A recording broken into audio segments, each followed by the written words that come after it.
Sir ये तो banking में एक टग ऑफ वॉर हो रहा है, लेकिन एक टग ऑफ वॉर सेक्टर्स में भी हो रहा है जो निफ्टी को इम्पैक्ट करेगा। आईटी आपका मजबूत है, बैंक आपका थोड़ा रिलेटिवली कमजोर दिख रहा है, तो निफ्टी का आज होना क्या है? मतलब दोनों मेजर सेक्टर्स में कहाँ ब्रेकआउट के संकेत हैं आज?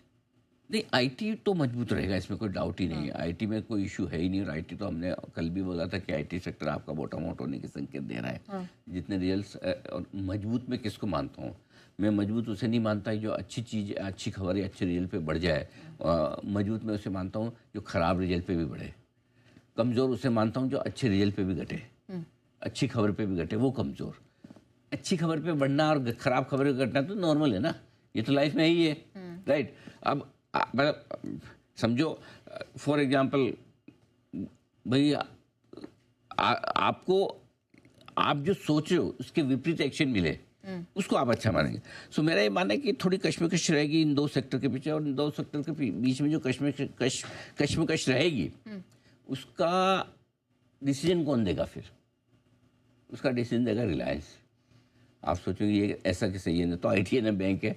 रिलायंस इसलिए देगा कि आज रिलायंस के नंबर है। Yes. और रिलायंस अपने नंबर के पहले मजबूत रहेगा कि नहीं, वो बाजार का फिर डायरेक्शन, दो सेक्टर की लड़ाई के बीच में रिलायंस को डिसाइड करना है कि क्या क्या होगा। ठीक है, ऐसे में 25,000 और 56,500 ये दो लेवल ऐसे हैं, इनके नीचे ही निफ्टी में और बैंक निफ्टी में नई कमजोरी दिखेगी। अदरवाइज जितने कमजोर हैं हम उतने ही हैं। जैसे ही आप 25,275 को पार करके टिकते हैं और 57,300 को पार करके बैंक निफ्टी पर टिकते हैं, आप फिर से मजबूती के संकेत देते हुए दिखेंगे। ये लेवल्स आप ध्यान में रखिए। ऑलराइट, चलिए, तो इन लेवल्स का हम करेंगे इंतजार निफ्टी और बैंक निफ्टी को लेकर। लेकिन सर, जिस तरह के संकेत गिफ्ट निफ्टी दे रहा है, अगर सुस्त शुरुआत होती है तो खरीदना है पहले कि बेचना है?